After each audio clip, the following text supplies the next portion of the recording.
रसिक मित्र हो, नमस्कार. मी अमित कुमार शेलार आपणासमोर श्री सुरेश शिंगटे सरांची सुमीचा नवरा या कथासंग्रहातील युवांची भेट ही कथा आपणासमोर अभिवाचन करणार आहे. तत्पूर्वी आपण पहिल्यांदाच जर माझ्या चॅनलवरती आला असाल तर माझा चॅनल लाईक, शेअर आणि सबस्क्राईब करायला मात्र विसरू नका. तर ऐकत रहा. प्राध्यापक सुरेश शिंगटे सरांची कथा युवायांची पहिली भेट. युवायांची पहिली भेट. बोला की कुणीतरी, असं किती वेळ गप्प बसणार आहे तुम्ही?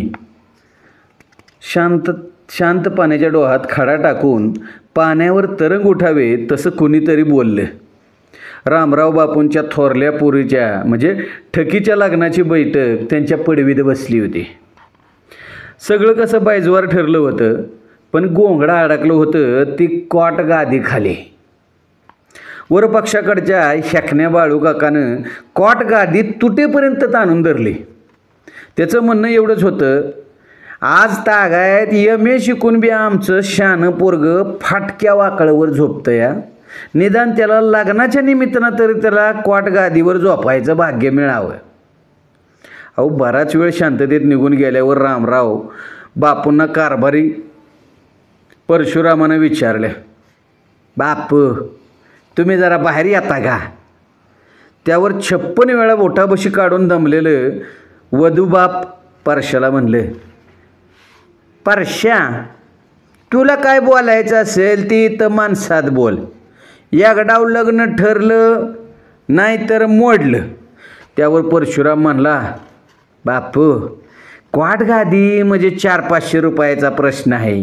कशाला थोड्यासाठी चांगल्या कामाचा इस्कोट करायचा आणि शिफ्टीसाठी कुतत बसायचं. आता हितवर परशुरामाचं बोलणं सगळ्यांनी उचलून धरलं आणि बापू म्हणलं, हे बघा मंडळी, देतो म्हटलं हेच माझ्या आवाक्याचं बाहेरचं आहे.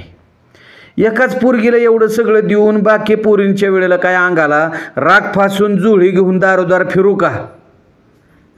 माझ्याच्यानं क्वाट गादी पेलावणार नाही.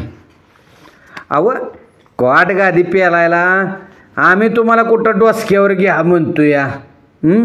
हेकण्या बाळू काकाची बिनबाताची फुसकी कुणीच हसलं नाही. पाहुणं तुमचं हे शेवटचं समजायचं का? रिटायर्ड हेडमास्टर व्यंकटराव दाजी मास्तर म्हणलं, हो शेवटचं. बघा पाहुणं, विचार करा.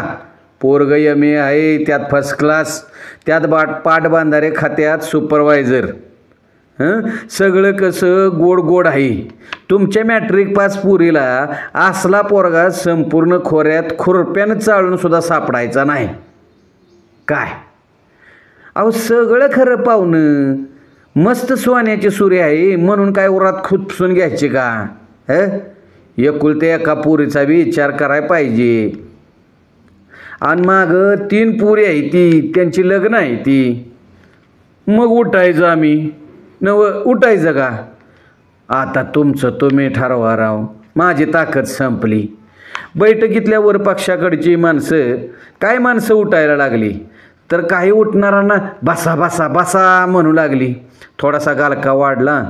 कुणाचं बोलणं कुणाचं नीट कळेना.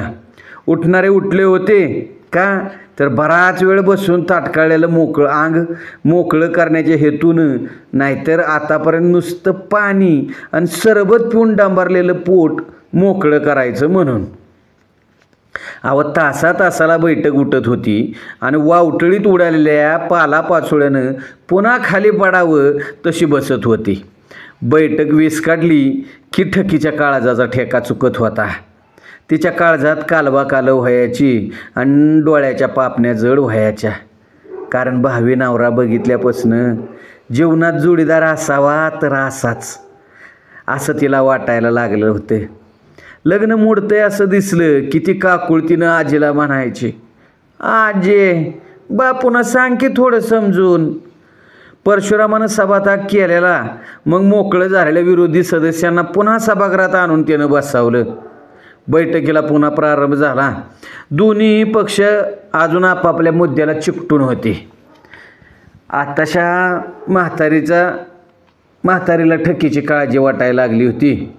तिनं परशुरामाला म्हणजे पुरीच्या बापाला आत बोलावलं आणि म्हणली, अरे बापू, लगीन मोडतंय म्हटलं की पुरीचा जीव तिळतिळ तुटतोय र.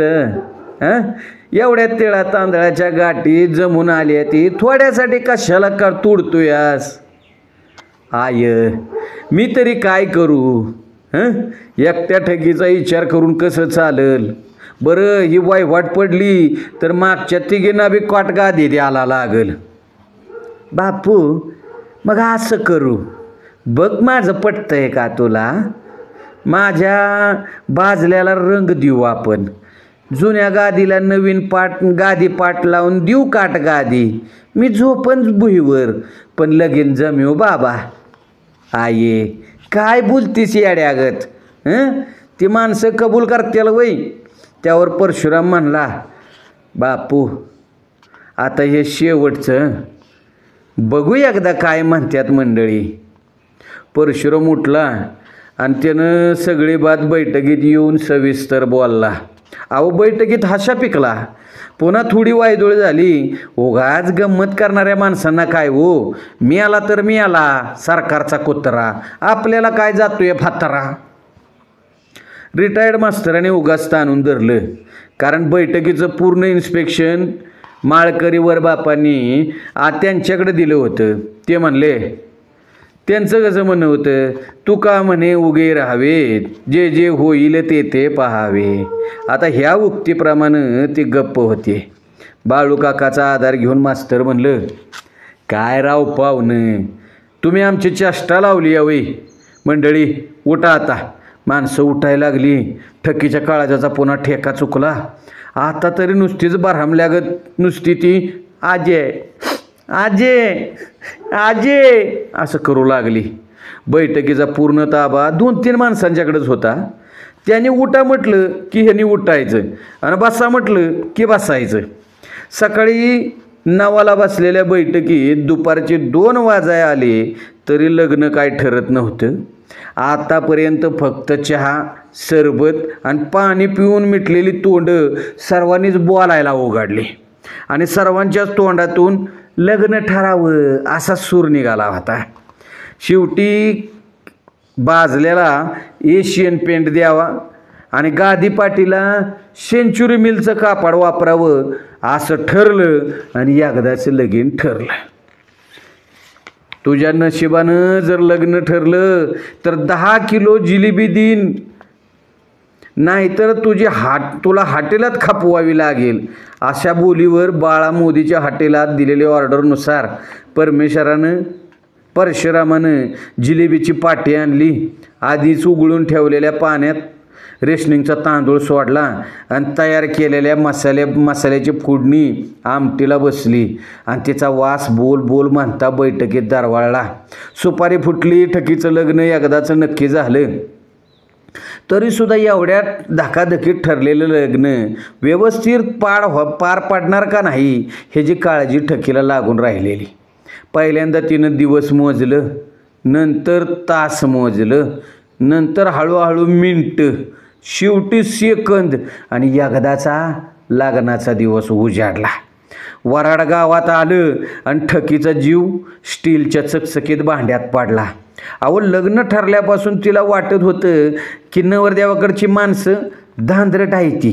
नवरा तिथंच ठेवून नुसतं वराड घेऊन आणते ती का काय कोणास ठाऊ.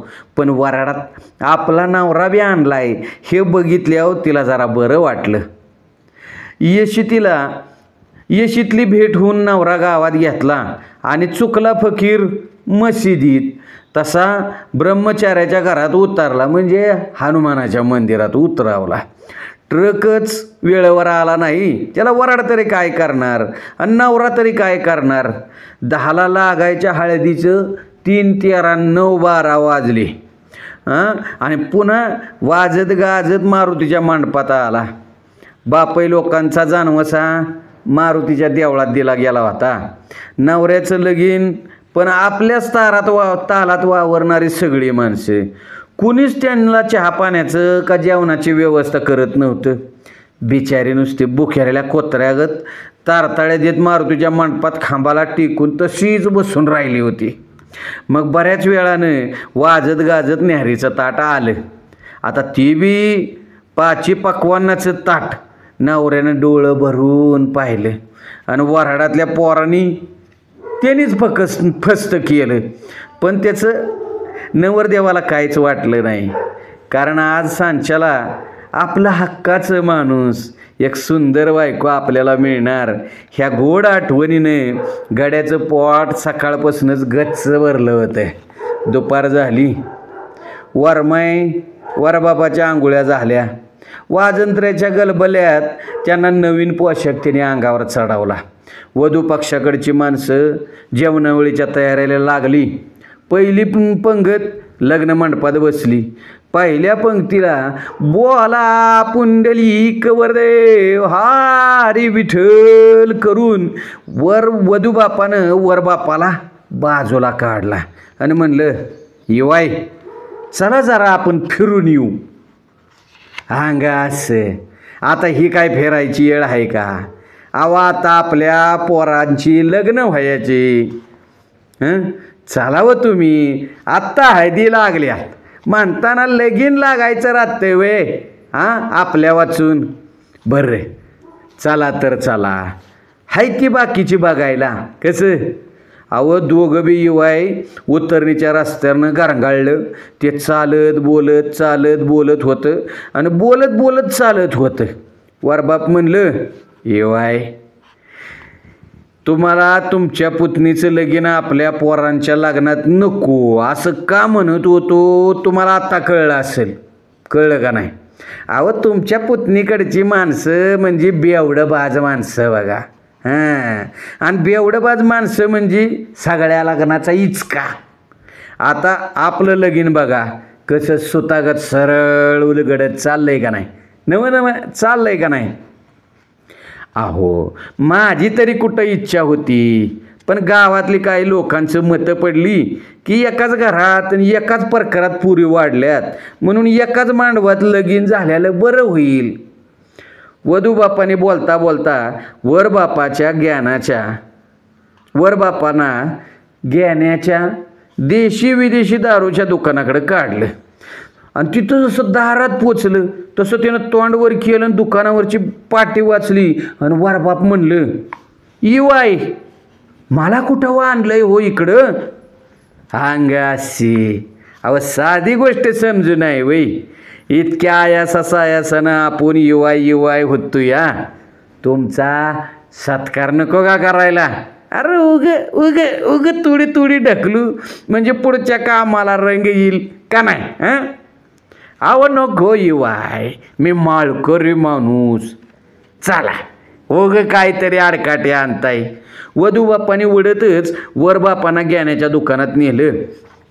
उंदरांना हळूच बिळात घोसावं का नाही तसं दोघं बी दुकानात घुसली.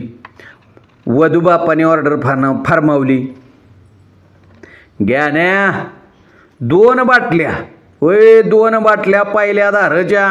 आज आम्ही युवयांचा पहिल्यांदा सत्कार करणार आहे. कसं आण? अहो युवाय नको मला. आज तागायत मी दारू कसली असती ही बघितलं नाही आणि तुम्ही मला आग्रह करताय. थोड्यासाठी कशाला देह बाटवू? मग आम्हाला बी नको. बारक्या पोरानं रुसून जेवणाचं ताट लाथनं बाजूला सारावं तसं वधूबापानी न सांडतील अशा बेतानं बाटल्या बाजूला सारल्या. थोडा वेळ दोघं बी गप्प. मग न राहूनच वरबाप म्हणलं, येवाय अनुमान करू नका. जमवून आणल्याला डाव असा उधळवू नका. नको येवाय, एवढा आग्रह मला करू नका. मी माळकरी माणूस आहे. विठ्ठला भगवंता पांडुरंगा. आता काय सांगताय त्या माळ्याचं कौतुक? आता किती माळकरी दाखवू तुम्हासनी माळ्याचं पावित्र्य राखणार. या बघा मी काही तुम्हाला वशाट खायचा आग्रह करतोय का थोडाच? हे चा तसलं पाप आपण करणार नाही. हां, आता माळेची लयच वाईट वाटत असेल तर काढून ठेवा की इथं खोटीला. असं म्हणत वधू बापाने वर बापाच्या गळ्यातली माळ स्वतःच काढली आणि तिला बाटलीतल्या पाण्यानं शुद्ध केलं, आणखी शुद्ध केलं आणि ज्ञानबाच्या दुकानातल्या भिंतीला म्हणजे भिंतीच्या खोटीला अडकवून ठेवली. वधू बापाने वर बापाच्या तोंडाला बाटली लावली. अहो लावली ना मागच्या बाजूला जी का मानगुट गच्च दाबून धरलं. वर बापाने बी तोंड येडं वाकडं केलं. मग दोघांची पण गाडी स्टेशनातून सुटावी तसं हळूहळू हळूहळू हळूहळू सुरुवात झाली आणि त्याच्याबरोबर बोलायला सुद्धा लागली. वधूबाप म्हणलं, येवाय जावाय बाकी आपल्याला मिळाला लाखात एक पोरगा. अहो कोयनुरी हिराय नुसता. हा आमची सुनबाई बी काही कमी समजू नका. बेगडाचं पान आहे, अख्ख्या खोऱ्यात सापडणार नाही. अहो पोरगी कोणाची आई वाय असं म्हणत वधू बापाने मिशीवरून हात फिरावला आणि हातासरशी मिशीला लागलेली दारू पण पुसून काढली. वर बापानं आताशी वर बापाला आता थोडीशी किक बसायला लागलेली होती. ते युवांच्याकडे बघत म्हणलं, युवाय तुम्ही एक का दोन? मी एकच. मला तुम्ही दोन दिसताय. चालतंय. अहो तुमची पहिलीची येळ आहे असं व्हायचंच. इवाय तुम्ही उभं का आडवं? मी उभा. मला तुम्ही आडवं दिसताय. चालायचंच. पहिली येळ आहे होतं असंच. इवाय तुम्ही एवढ्यात वधू बापानं बाद झालं तुमचं इवाय सारखं टॉय लावले. असं जोरानं खेकासलं तर वर बापाची बुलतीच बंद झाली. थोडा वेळ दोघं गप बसले. मग वर बापच भीत म्हणला, इवाय एक बोलू? जोडा बाकी छान जमलाय. लक्ष्मीनारायणासारखा शोभतोय. लक्ष्मीनारायण काय घेऊन बसलात? दुसरी राम सीताच आहे ती म्हणा की. वधू बापाची पूर्ण बाटली संपत आली होती तरी वर बापाची अर्धी बाटली अजून तशीच होती. त्यावर वधू बाप म्हणला, एवाय आटपा, थोडी राहिली तेवढी घेऊन टाका. नको, माझी पहिलीची येळ आहे, उगा तारांबळ उडाय नको. वधू बाप म्हणले, आणा इकडे. वर बापाची अर्धी बाटली सुद्धा वधू बापानं रेचावली. अहो त्यांचा कोटाच जबरदस्त होता. त्यांनी शेवटी गोट घेतला आणि ते म्हणले, घेण्याची बाटली ना आमच्या येवायाची ट्र फाटली. अहो वधू बापाच्या या बिनबुडाच्या विनोदावर दोघंही बेताड नासाळ्यागत गाडागाडा हसली. आणि इकडं लग्नाकडं. अहो लग्नाची वेळ जवळ आली. नवरा श्रीवनाला निघाला तरी अजून युवायांचा पत्ता नाही. अजून त्यांची भेट झाली नव्हती. दोन्हीही वर आणि वधू पक्ष आपापलं युवाय शोधायला धावलं. पण दोन्ही युवाय शोधून त्यांचा कुठंच पत्ता लागत नव्हता. वधू पक्षाच्या कारभाऱ्यानं म्हणजे परशुरामानं शक्कल लाडावली. बापू सापडला तर गेण्याच्या दुकानातच सापडेल. त्यानं आपला मोर्चा तिकडं वळावला. तो गेण्याच्या दुकानावर आला. त्यानं आत डुकून बघितलं तर ही जुडगुळी चांगलीच रंगात आलेली. तो वधू बापाला म्हणाला, बापू अहो तिकडं लगीन येळ जवळ आली आणि तुम्ही इकडं काय करताय? परश्या असं म्हणताच वरबाप ताटकन उठलं आणि म्हणलं, चला येवाय चला, लवकर चला. आता उठलेला वरबापाच्या हाताला हिसका देऊन खाली बसवत वधूबाप म्हणले, कुठं चालला? आपण वरबाप ना, असं गपगुमान नाही राहून जमायचं. परश्या आमासनी वाजंत्री पाहिजेत, नाहीतर लावाल तुमचं आपलं तुम्ही लगीन, आम्ही नाही येत. अहो परशुरामानं धावपळ केली, निम्म वाजंत्री नवऱ्यासाठी ठेवलं आणि निम्म युवा यांच्यासाठी आणलं. घेण्याच्या दुकानापुढं वाजंत्री वाजवायला लागलं, माणसं गोळा झाली, कुणालाच काय कळना. दोन्ही बी युवाय तर वाजत गाजत देखन घेण्याच्या दुकानातनं बाहेर पडलं. दोन कासरं गेल्यावर वर बापाला काय वाटलं कोणास ठाऊक, ते माटकन बारक्या पोरासारखं फाटकाला मारून मातीतच बसलं. वधू बापाने विचारलं, योय काव बसला काव? अरे ही काही विचारणं झालं का? आज 1,500 रुपये सुपारीचा घोडा आणलाय, तो काही एकट्या नवऱ्यासाठी वय? परश्या आमासनी घोडा पाहिजे, घोडा पाहिजे म्हणजे पाहिजे. अहो परशुरामानं पुन्हा धावपळ केली. अहो श्रीवन्नाला येणाऱ्या नवऱ्याला चालत लावला आणि तो युवा यांच्यासाठी घोडा घेऊन आला. घोडा बघून वरबाप म्हणलं, युवाय परश्यानं आपल्याला 2 घोडा आणल्यात, तुम्ही बसा त्या घोड्यावर, मी बसतो ह्या घोड्यावर. शेवटी दोघं बी एकाच घोड्यावर बसली आणि बसली उलटे बसले. हो, घोड्याच्या तोंडाकडे ह्यांची पाठ आणि ह्यांच्या तोंडाकडं घोड्याची पाठ. घोड्यावर बसल्यावर बाप म्हणलं, येवाय तुम्ही माझ्याच घोड्यावर बसाला? हो, काय करू, मी माझ्या घोड्यावर बसायला गेलो तर घोडा उधळला असं म्हणतं. हो मग ठीक आहे बसा. अहो घोड्यावर बसल्याच वधू बापाने परश्याला सांगितलं, परश्या आम्ही घोड्यावर बसलोय खरं, पण आता असं उतरणार नाही खाली. परश्या म्हणला, का वा बापू काय झालं? या बघा आम्हाला वावळायला सवासनी पाहिजेत तरच आम्ही घोड्यावर उतरू. आता मात्र परशुरामाला मोठाच प्रश्न पडला. घोड्यावर उलटं बसवलेल्या ह्या उलट्या युवयासनी सर्वच्या सर्व बाजूनं वावळणाऱ्या सवासनी कुठनं आणायला मिळणार? परशुरामानं पुन्हा एकदा शक्कल लढावली. त्यानं मिसरूड न फुटलेल्या 4-5 पोरं गोळा केली. मिशा बी फुटलेल्या नव्हत्या अशी तरणी ताटी पोरं आणली. त्यांच्या कापड्यावरूनच त्यानं लुगडी नेसावली. त्यांच्या प्रत्येकाच्या हातात ताट तांब्या हळदी कुंकू पंचपात्र दिलं आणि हातभर पदर काढलेली पहिली सवासीन आली पुढं वावळायला गेली. तिनं काय केलं, घोड्याच्या पायावर पाणी ओतलं. आता घोड्याचा तो पाय मागचा पाय आगा जसं मागच्या पायावर पाणी ओतलं, नंतर हळद कुकू वाह्याला जशी वाकली तसं घोड्याला काय संशय आला कुणास ठाऊक. अहो वावळायचं झालं तर पुढच्या बाजूनं वावळत येते, मग आज मागच्या पायावर काय घडतंय गारगार म्हणून घोड्यानं जी का लात झाडली आगा तशी ती लात हळदी कुकू वाहणाऱ्या सवासनीच्या ताटावर बसली.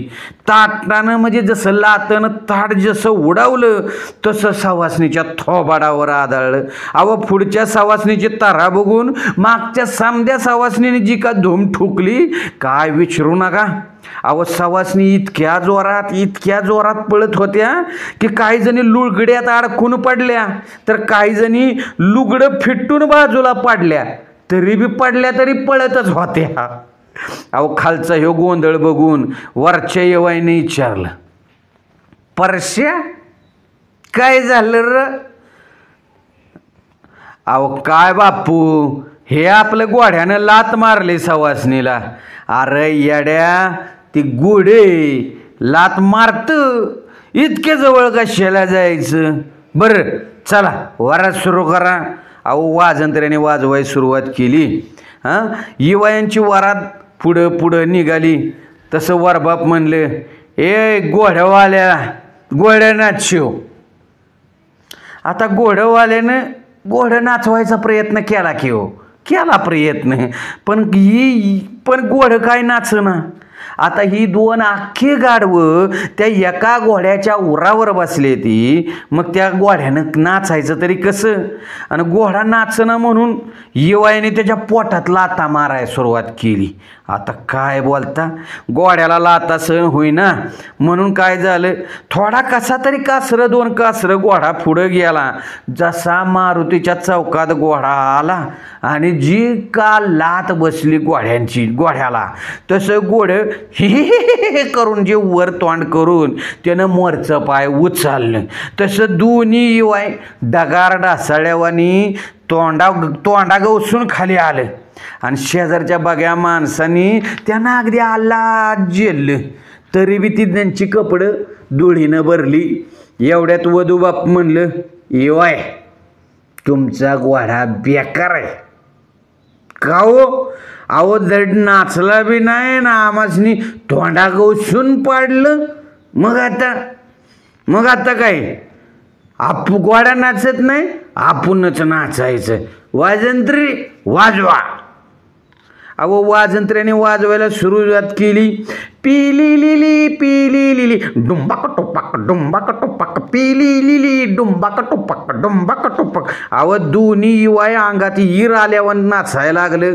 लग्नाच्या आधी युवायांची वरात बघायला लोकांची तोबा गर्दी झालेली.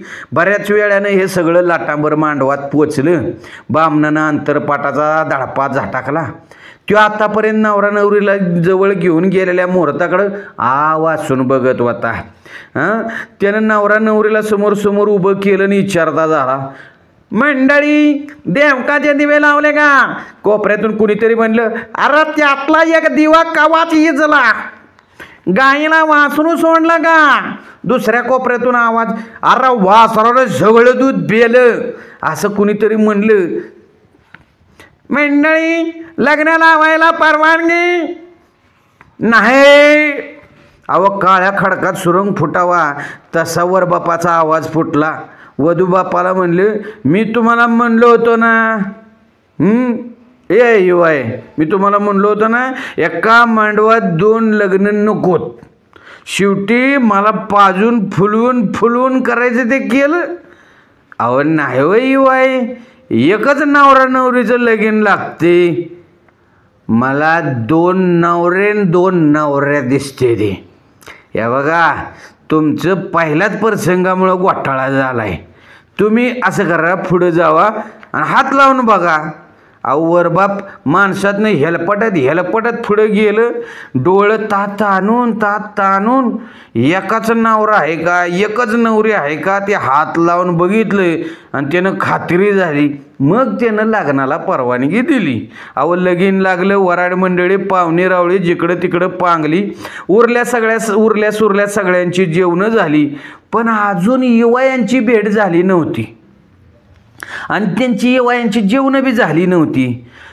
युवाय तिथंच ताडपदरीवर बसलं होतं. परशुराम त्यांच्याकडं आला आणि म्हणला, बापू अहो तुमची जेवणं अजून झाली नाहीत. तुम्ही जेवला ना, आम्ही जेव मागणं. अहो अजून तुमची युवाय भेट बी झाली नाही. हद्दीच्या युवाय भेटीच्या एवढेच होय. युवाय परशुराम म्हणतोय, आपली भेट झाली नाही, मग भेटूया की. युवायाने बसल्या जागेवरनं ती एकमेकांना कडकडून मिठ्या मारल्या. आणि जशी मिठी मारली तशी ती दोघं आडवी झाली. अहो मग काय, इनबाईंनी काय केलं, हे आपलं मोड्याला आडवं झालेलं बघितलं. तसलं आपापल्या युवायांच्या अंगावर आतनं चादऱ्या आणून टाकल्या. रात्रीच्या बाजरा वाजाय आलेले. जानवच घरातनं वाजत गाजत रुकवत निघाला होता. लगीन घरातून जळोबा नाचतच निघाला. वाजंत्र्या आपल्या तालात वाजवत होते आणि वाजंत्र्यांना साथ म्हणून युवायांनी आपल्या गोरण्याचं म्हणजे पेंगानं चालू केलं होतं. वरबाप तरी काय अगदी चढ्या आवाजात गोरत होतं. त्यांच्या गळ्यातली माळ आणि त्यांच्या गळ्यातली माळ घेण्याच्या दुकानातल्या भिंतीवर फाशीला लटकावलेल्या माणसासारखी लटकत होती. आणि वाजंत्री आपल्याच तालात अजून वाजवत होतं. कसं, पिली लिली डुंबाकटोपाक पिली लिली डुंबाकटोपाक. धन्यवाद.